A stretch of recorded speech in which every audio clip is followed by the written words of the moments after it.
할렐루야. 주님께서 이 고난주간 마지막 날에 은혜 주시기를 바랍니다. 본문의 말씀을 가지고 골고다 십자가를 통한 구원이라는 제목으로 말씀을 나누겠습니다.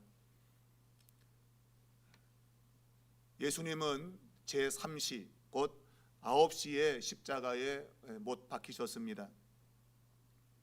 주님은 그 십자가에 박히시고 전체적으로는 6시간 동안 십자가에 달려있게 되는데, 오늘 본문에는 이제 6시가 되었다. 이 시간은 바로 정오입니다. 가장 햇빛이 밝은, 가장 밝은 그 시간이 된 것이죠. 근데 갑자기 어둠이 임하게 되었다고 성경은 말하고 있습니다. 가장 밝은 시간에 어둠이 찾아왔다. 이것은 일반적인 기상 그런 변화가 아니라 이건 성경적 의미에서 이 어둠은 심판을 가리키고 있습니다.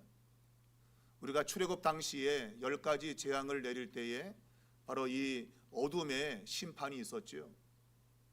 바로 이 장자의 심판이 있기 전에 마지막 있었던 그 심판이 어둠이었습니다.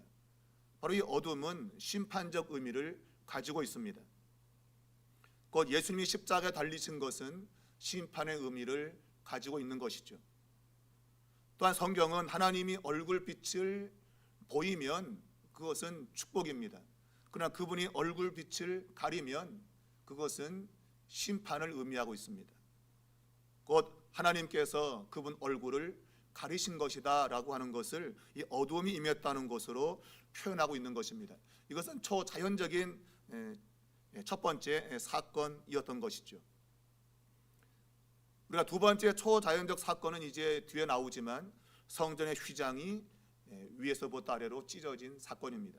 이것은 초자연적인 사건이죠. 예수님은 가장 밝은 시간에 그 어둠이 찾아오므로 그분이 심판을 받고 있음을 드러내고 있고, 이것은 제9시 곧 오후 3시까지 이어졌다고 성경은 말하고 있습니다. 곧 하나님께서 그의 아들에게 심판을 쏟아 부은 겁니다. 우리가 당해야 될 그 심판을 주님께 다 쏟아 부으신 것입니다. 주님은 이제 제9시에 크게 소리를 지르셨습니다.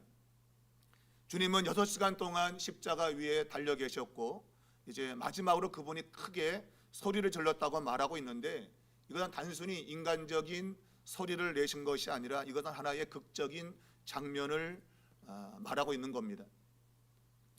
우리가 이 소리를 지른다고 하는 것은 일반적으로 십자가에 달려있는 사람들은 거의 하지 못합니다. 그 고통이 얼마나 심한지 숨을 쉬기 바빠요. 이게 결국은 질식해서 죽는 거거든요. 십자가형은 이 횡격막이 가로막혀서 사람이 쭉 늘어지게 되면 횡격막이 가로막혀서 결국 질식해서 죽는 겁니다. 고통하다가 결국은 질식사로 죽어요. 그러니까 이 십자가 위에 있는 사람은 어떻게든 숨을 쉬기 위해서 애를 써야 돼요. 발버둥을 치거든요. 그러니까 소리 지를 틈이 없어요. 숨을 쉬어야 되는데 소리 지를 틈이 없는 겁니다. 그러니까 계속 숨을 쉬어야 되는 거예요. 그냥 살기 위해. 왜? 숨이 막히니까. 그러니까 말을 할 수가 없어요. 말을 해도 그냥 신음만 하지 큰 소리를 지를 수가 없습니다. 그런데 예수님께서 이 큰 소리를 질렀다고 하는 것은 그분의 권능을 이야기하고 있는 것이죠. 사람들은 고통 속에 그냥 허적거리면서 그냥 헐떡헐떡거리고 그냥 막 훌쩍훌쩍거리고 그렇게 다 죽어갑니다. 근데 예수님은 그의 죽음이 일반적인 죽음과 다른 것이죠. 크게 소리 질렀다. 이것은 우리가 메가톤급이라 메간톱급, 엄청나게 큰 소리입니다. 마치 천둥이 치는 것 같은 그런 소리로 들려온 겁니다. 일반적인 사람이 내는 소리가 아닙니다. 천둥 치는 것 같은 소리를 지르신 겁니다. 주님이 그 소리 지른 것을 오늘 성경은 엘리 엘리 라마 사박다니 라고 이제 기록하고 있는데, 이것을 번역하면 나의 하나님 나의 하나님 어찌하여 나를 버리셨습니까? 라는 것인데, 오늘 마가의 기록과 다른 복음서, 특별히 마태복음의 기록이 약간 차이가 나는데, 우리는 지금 엘리 엘리로 이렇게 되어 있지만 실제로 원문에는 엘로이 엘로이로 되어 있습니다. 헬라 본문에 엘로이 엘로이, 이것은 아람어로 아마 주님께서 돌아가실 때에 아람어로 아마 외쳤을 거라는 거죠. 왜? 당시 사람들은 아람어를 많이 쓰기 때문입니다. 그래서 복음서에도 달리다 쿰이라고 하는 이런 아람어가 종종 등장을 하고 있죠. 주님이 돌아가실 때 엘로이 엘로이, 뭐 아람어로 엘라이 엘라이라는 뜻인데 그것은 바로 이제 나의 하나님이라는 뜻입니다. 이제 그것을 이제 음역을 그대로 이제 헬라 말로 그리스자로 이제 옮긴 것이죠. 소리 나는 대로 옮긴 겁니다. 그러니까 그 소리가 너무 크기 때문에 그 소리가 엘로인지 아니면 엘린지를 잘 분간이 안 되고 사람들은 그 소리를 엘리야를 부른다고 들은 것이죠. 그러니까 실제로 이제 엘로이로 이제 주님은 말씀했을 것이고 마태는 그것을 엘리로 이제 기록하고 있어요. 그리고 히브리 글자인데 그거는 이제 엘리, 그래서 나의 하나님, 아람어로는 엘라이. 그래서 이제 마가는 그것을 엘로이라고 이제 기록을 남기고 있어요. 그 소리가 워낙 컸기 때문에 우리가 너무 소리가 크면 그 소리를 잘 들을 수가 없죠, 그죠? 그래서 마가는 그것을 이제 엘로이로 기록을 했고 마태는 엘리라고 기록했어요. 그러니까 마태의 기록에 하면 엘리니까 그것이 엘리야를 부른다고 하고 사람들이 생각할 수 있는 것이죠. 오늘 본문에도 엘리야를 부른다라고 사람들이 생각했던 것입니다. 그러니까 나의 하나님이라고 이제 외친 것인데 워낙 그 소리가 커가지고 막 귀에 울린 것이죠. 그래서 사람들은 엘리야를 부른다 이렇게 생각을 했던 것입니다. 자, 주님은 하나님이 그분 자신을 버리셨다고 생각합니다.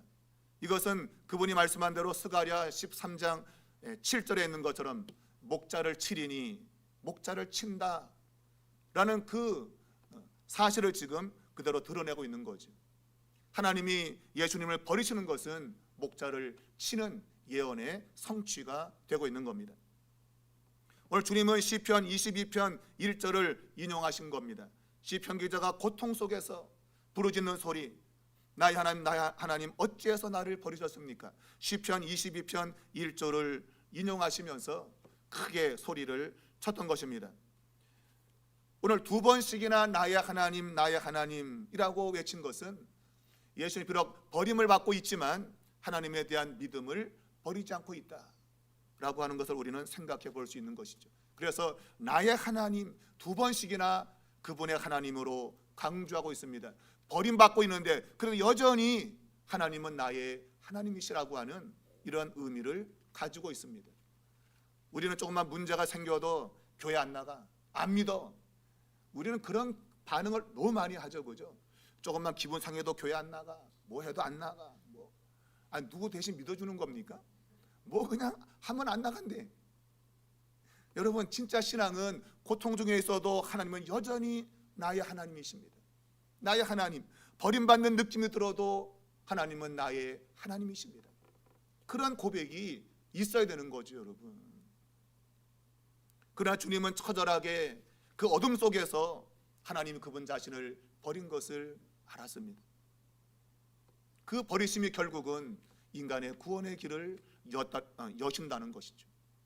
사람들은 큰 소리 가운데 엘리야를 부른다고 생각을 했습니다. 엘리야를 부른다. 이것은 당시에 종말론적으로 사람들이 마지막 때에 엘리야를 본다고 하는 말라기의 말씀을 늘 갖고 있는 거예요.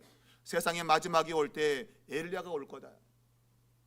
그러면 저가 지금 엘리야를 부르고 있으니 아마 엘리야가 올 거다. 그런 생각을 가졌다고 보지만 그러나 이것은 전적으로 주님을 희롱하기 위한 하나의 방식이었던 겁니다.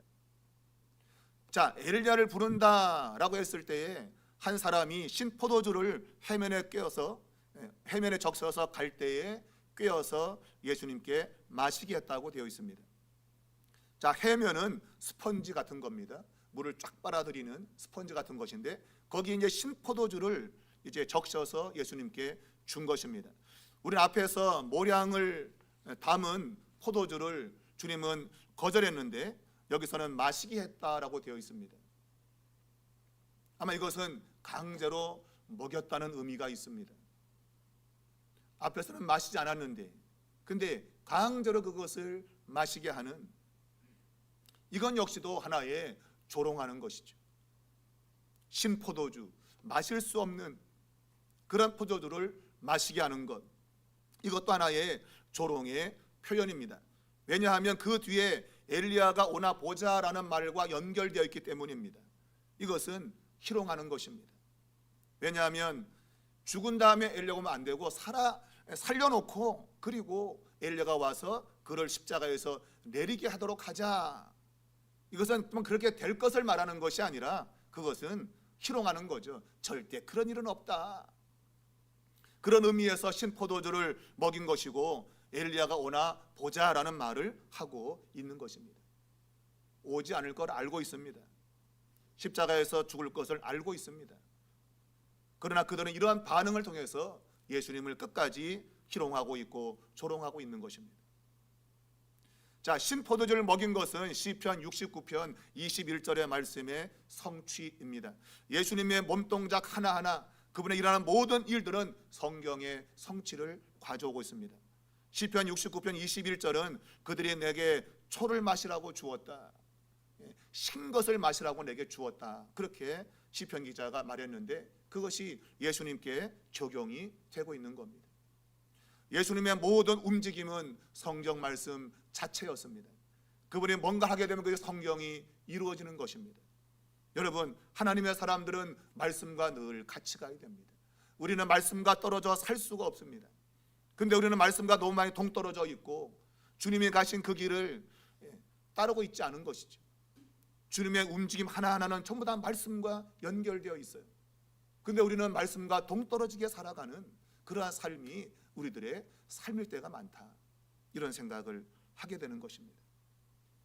주님은 큰 소리를 지르고 이제 죽으시게 됩니다.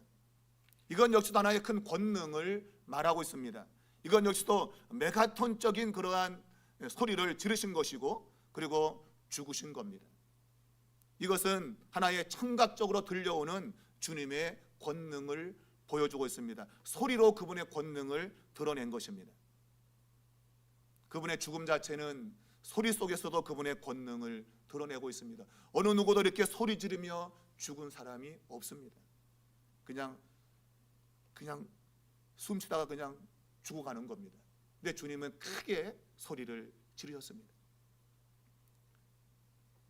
우리가 주님의 권능을 드러내는 것이 또 하나가 이제 그분이 큰 소리 지르고 죽으실 때에 성전의 휘장이 찢어진 것입니다. 이것은 시각적인 권능입니다.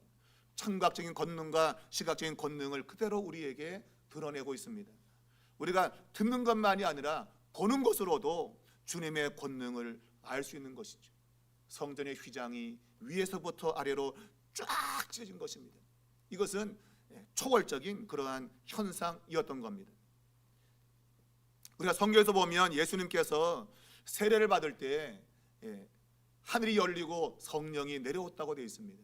거기서 하늘이 열린다는 그런 단어가 이 성전의 휘장이 찢어진다는 단어와 똑같은 단어입니다. 말하자면 하늘이 찢어지면서 성령이 오신 겁니다.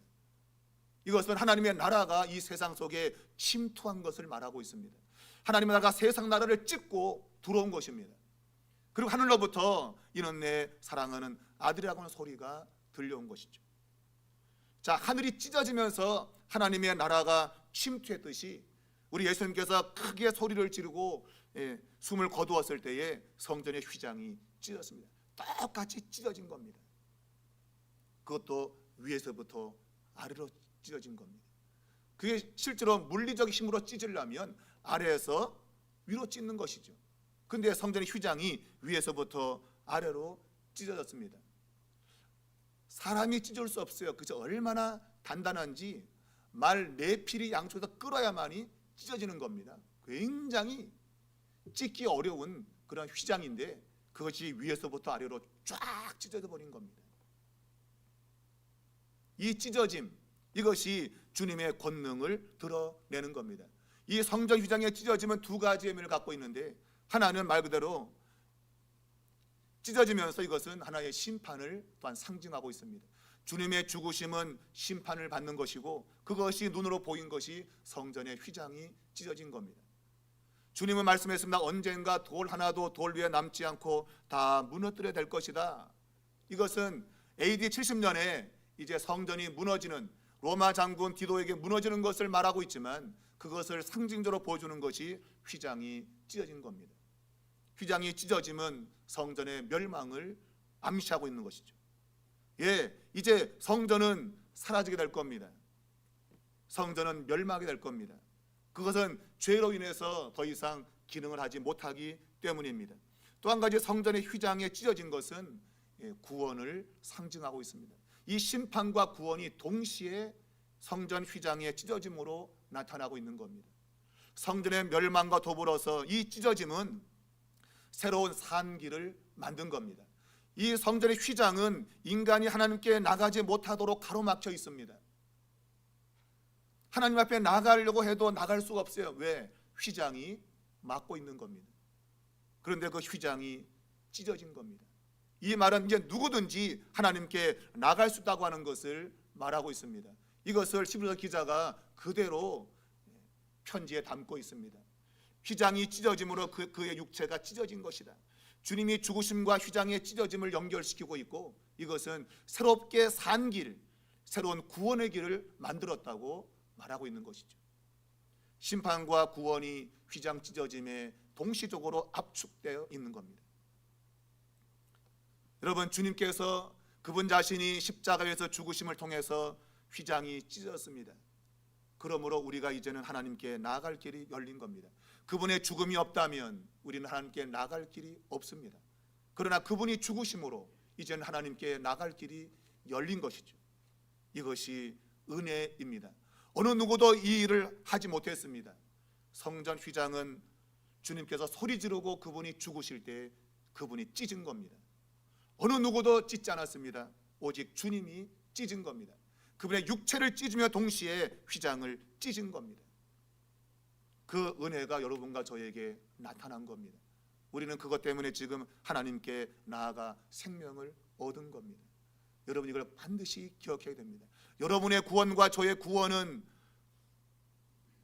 주님의 은혜의 전적인 그분의 혼자의 행위에 의거한 겁니다. 어느 누구도 구원을 이루지 못했습니다. 오직 주님 홀로 이루신 겁니다. 그래서 이 백부장이 그렇게 운명하심을 보고 진실로 이 사람은 하나님의 아들이라고 고백할 수밖에 없었던 것이죠. 성경은 이 백부장이 예수님의 맞은편에 있었다고 말합니다. 주님의 십자가를 마주보고 있는 백부장. 근데 예수님이 그렇게 죽으심을 보고, 그러니까 그렇게 죽으심이 뭡니까? 바로 큰 소리를 지르고 숨을 거두신 것. 근데 참 우리가 또 한 가지 생각할 것은, 이 예수님이 숨을 거두었다, 운명했다고 되어 있는데 실제 그 문자가 숨을 내쉰다고 하는 그런 의미도 담고 있어요. 그러니까 그분이 마지막 돌아가시면 숨을 확 내신 겁니다. 마지막 숨을 내신 겁니다. 그 숨을 내신 것이 성전의 휘장을 찢은 거예요. 우리가 예수님이 부활하시고 나서 제자들에게 숨을 훅 불어넣으시면서 성령을 받으라 하셨거든요. 어찌 보면 이 성전의 휘장의 찢어짐은 하늘의 찢어짐인 것이고, 그것은 성령이 비둘기처럼 내려오는 것인데 그 이미지가 겹치고 있는 것이죠. 주님이 마지막 숨을 훅 부르는 것은 어찌 보면 성령을 받으라라고 하는 그런 의미 또한 그 안에 들어있다고 봐요. 여러분, 성령을 받아야 인생은 사는 겁니다. 여러분이 새로운 생명 얻은 것은 성령을 받았기 때문입니다. 성령을 받지 않으면 생명을 얻을 수 없는데, 바로 예수님이 세례받을 때 하늘이 찢어지면서 성령이 내려오셨죠. 똑같이 주님이 죽으실 때 숨을 마지막 숨을 내쉬었어요. 그때 성전의 휘장이 쫙 찢어진 겁니다.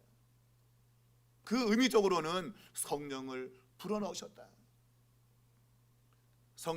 이 성전의 휘장이 찢어진 것은 이제는 성령이 오심으로 인해서 사람들이 생명 얻을 것을 그러한 모습으로 마가가 기록을 하고 있다. 자, 이 백부장은 주님과 마주 서 있었습니다.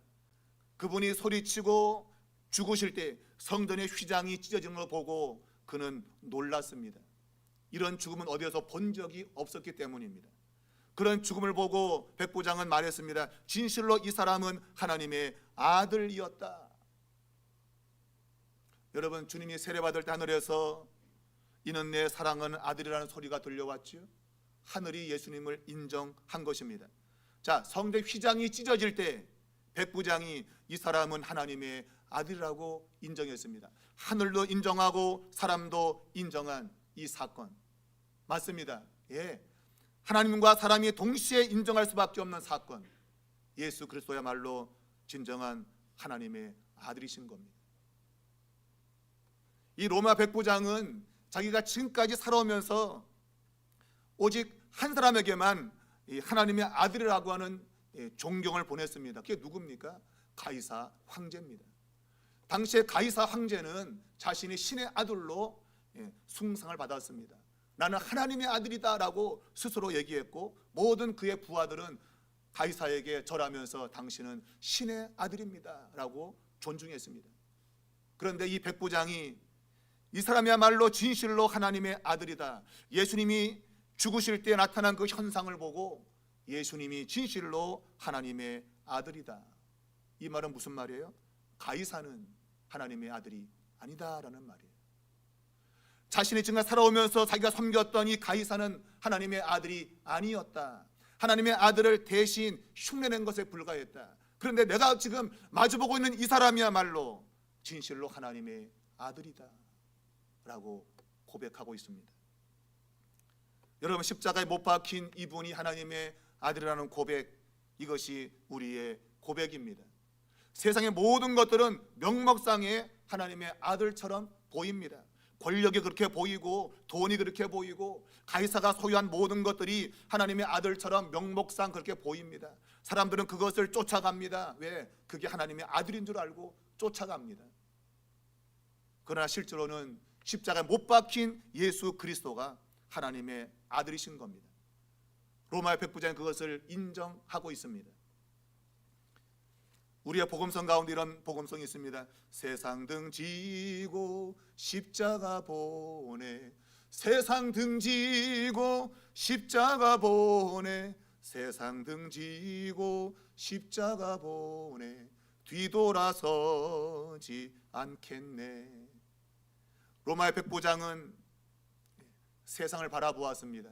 가이사를 바라보고 그것이 하나님의 아들로 생각했습니다마는 이제 십자가의 예수를 바라보니 예수님이 진실로 하나님의 아들인 것을 알게 되었습니다. 그는 이제 세상을 등진 겁니다. 저는 세상을 바라보았는데 이제는 십자가를 바라보면서 세상을 등지고 있습니다. 여러분과 저는 세상을 등진 사람들입니다. 근데 여전히 우리는 롯의 처처럼 멸망에 오는 소돔과 고모라를 바라보면서 아깝다, 아유 불타는데 아깝다, 건져내야 되는데, 그러고 살아갈 때가 많은 거예요. 이미 우리는 세상을 등지고 나온 사람들이에요. 여러분, 우리는 더 이상 세상을 바라볼 수 없습니다. 더 이상 뒤돌아볼 수 없습니다.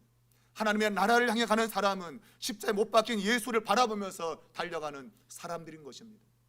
여러분과 저가 세상을 등지고 달려갈 수 있기를 바랍니다. 그런 사람들만이 진정한 하나님의 아들을 만나게 될 것입니다. 오늘 주님은 그렇게 십자가에서 죽으셨습니다. 우리는 이 백부장의 구원을 바라보게 됩니다. 그는 이방인인데 그는 구원을 받은 것입니다. 이제 또 한 사람, 이제 우리는 아리마대 사람 요셉의 구원을 보게 될 겁니다. 오늘 이제 본문에는 몇몇 여인들이 그것을 멀리서 바라보았다고 돼 있고, 이 말씀은 지금 제자들은 다 도망가 버렸습니다.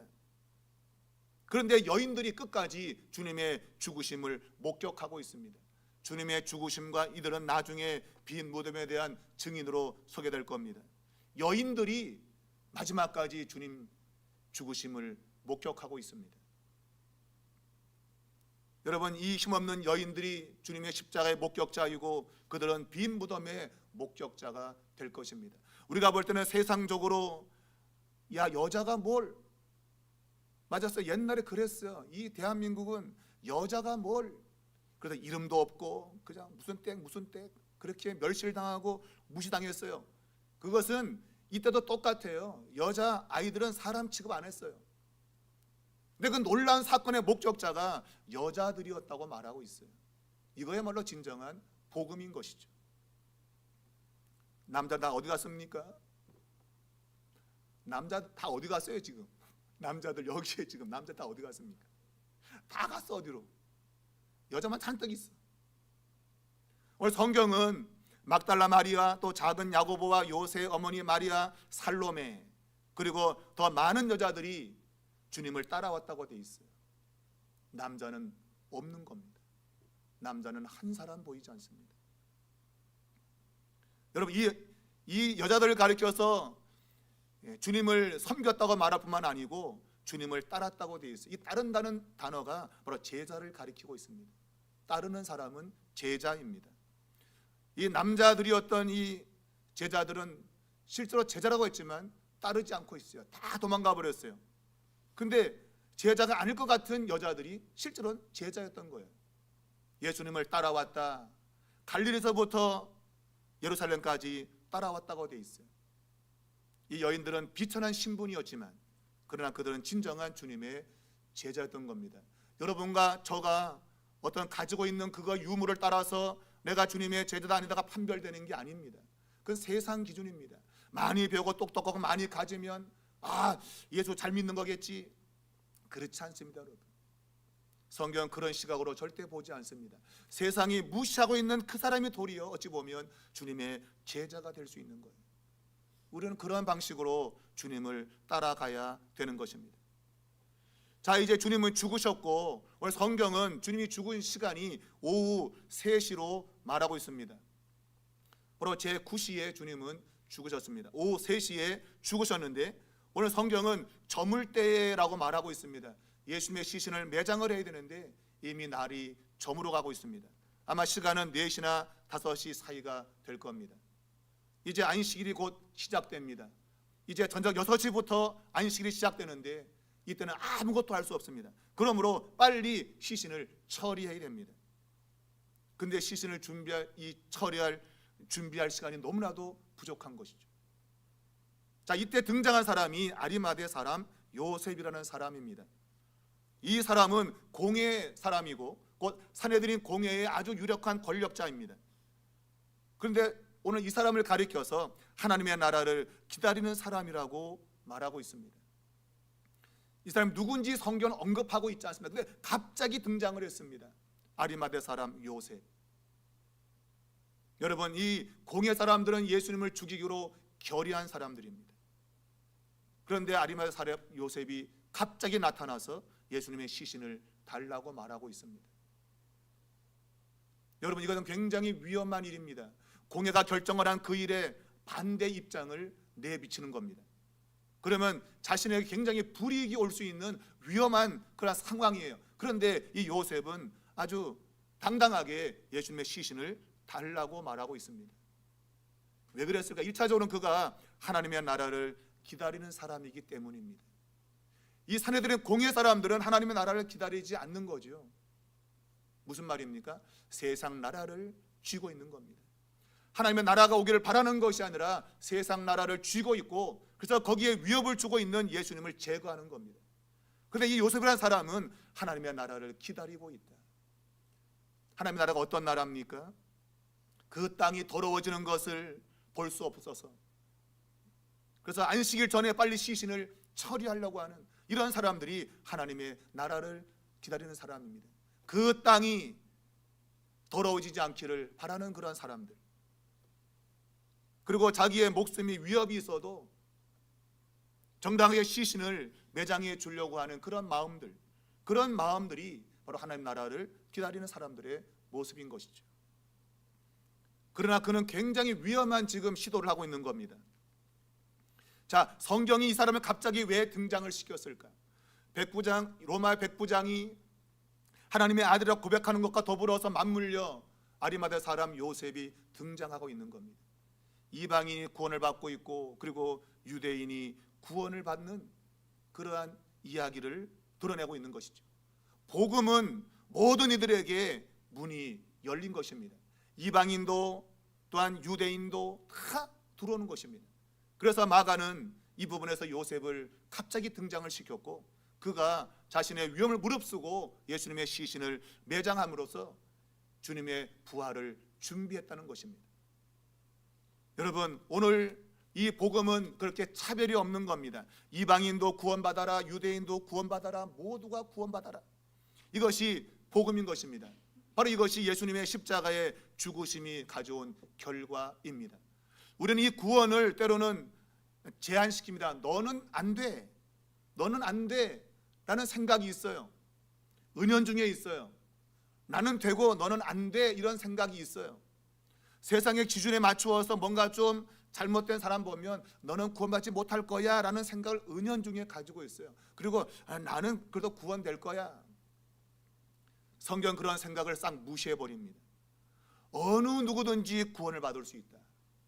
이것이 마가의 주장인 겁니다. 마가복음 특별히 이방인들을 위해서 기록해 놓은 것이고, 특별히 로마에 있는 사람들을 위해서 기록해 놓은 것입니다. 당시에 이방인들은 절대로 구원될 수 없다고 말했는데, 실제로는 그렇게 하지만 유대인들이 구원받기가 훨씬 어려운 것이죠. 집 나간 탕자보다도 집 안에 있는 큰아들이 더 탕자였던 것처럼 유대인들이 더 탕자였던 거예요. 다른 사람의 구원을 가로막는 그런 사람들이 더 탕자입니다. 그런데 그 탕자조차도 하나님께 나올 수 있는 그러한 의미를 마가가 드러내고 있습니다. 모든 사람이 십자가를 통해서 구원받을 수 있음을 성경은 이야기를 하고 있습니다. 자, 요셉이 예수님을 세마포로 싸서 무덤 속에 안치합니다. 그리고 무덤 문을 돌로 막았습니다.